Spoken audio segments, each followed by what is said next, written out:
తెలంగాణ ముఖ్యమంత్రి రేవంత్ రెడ్డి హైదరాబాద్లో చెప్పింది ఒకటి, ఢిల్లీ పోయిన తర్వాత చేసింది మరొకటి.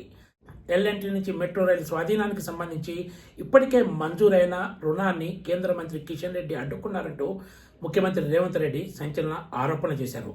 రుణం చెల్లింపునకు అంతా సిద్ధమైన తర్వాతే కిషన్ రెడ్డి అడ్డుపుల్లలు వేశారంటూ ఆయన తీవ్ర విమర్శలు చేసిన సంగతి తెలిసిందే. అంతేకాకుండా ఇదే అంశంపై కేంద్ర రైల్వే శాఖ మంత్రి అశ్విని వైష్ణవ్, కేంద్ర పట్టణాభివృద్ధి శాఖ మంత్రి మనోహర్ లాల్ ఖట్టర్ తోటి సమావేశాలు ఏర్పాటు చేయించాల్సిందిగా ఆయన కిషన్ రెడ్డికి 2 లేఖలు రాశారు. ఒకవైపు ప్రధాని నరేంద్ర మోడీని ఎప్పుడంటే అప్పుడు నేరుగా కలుసుకునే అవకాశం ఉన్న ముఖ్యమంత్రి రేవంత్ రెడ్డి కేంద్ర మంత్రులతోటి అపాయింట్మెంట్ ఫిక్స్ చేయాలని అసలు కిషన్ రెడ్డిని అడగటం ఏంటి?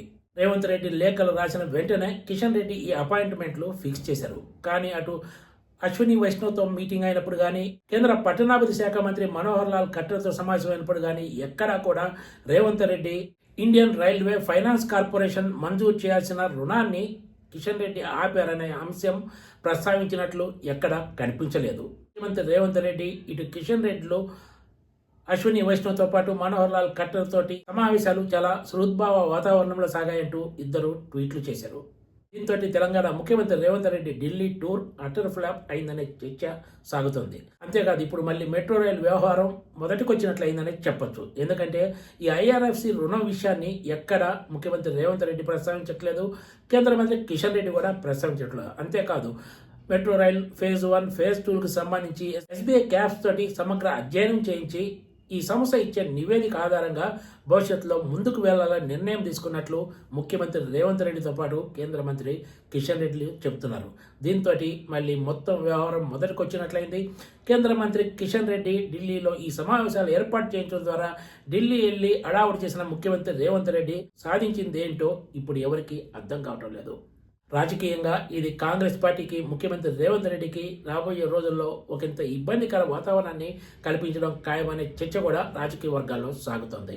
ఎల్ఎన్టీ నుంచి మెట్రో రైల్ మొదటి దశ ప్రాజెక్టును రాష్ట్ర ప్రభుత్వం టేక్ ఓవర్ చేయాలని నిర్ణయం తీసుకున్న సంగతి తెలిసిందే. అందులో భాగంగా ఎల్ఎన్టీ రుణాన్ని తిరిగి చెల్లించేందుకు వీలుగా రాష్ట్ర ప్రభుత్వం ఇండియన్ రైల్వే ఫైనాన్స్ కార్పొరేషన్ నుంచి 13,577 కోట్ల రూపాయలను రుణం తీసుకోవాలని నిర్ణయించింది.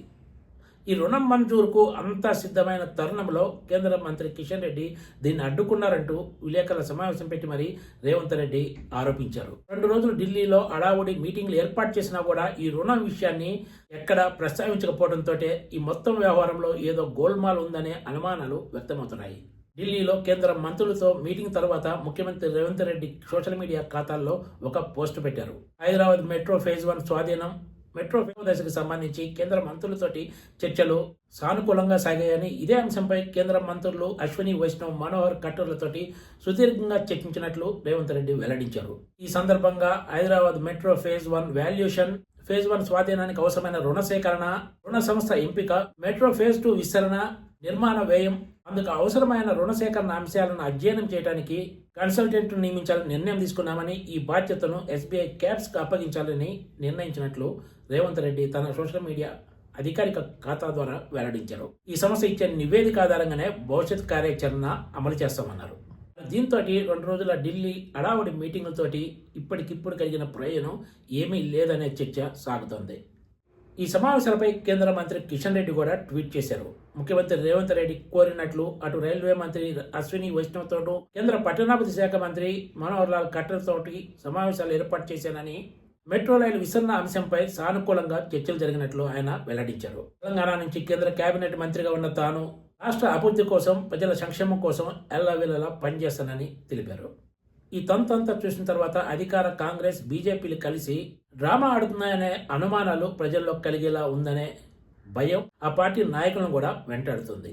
మరి రాబోయే రోజుల్లో ఈ మొత్తం వ్యవహారం ఇంకెన్ని మలుపులు తీసుకుంటుందో వేచి చూడాల్సిందే. Please subscribe TGTV.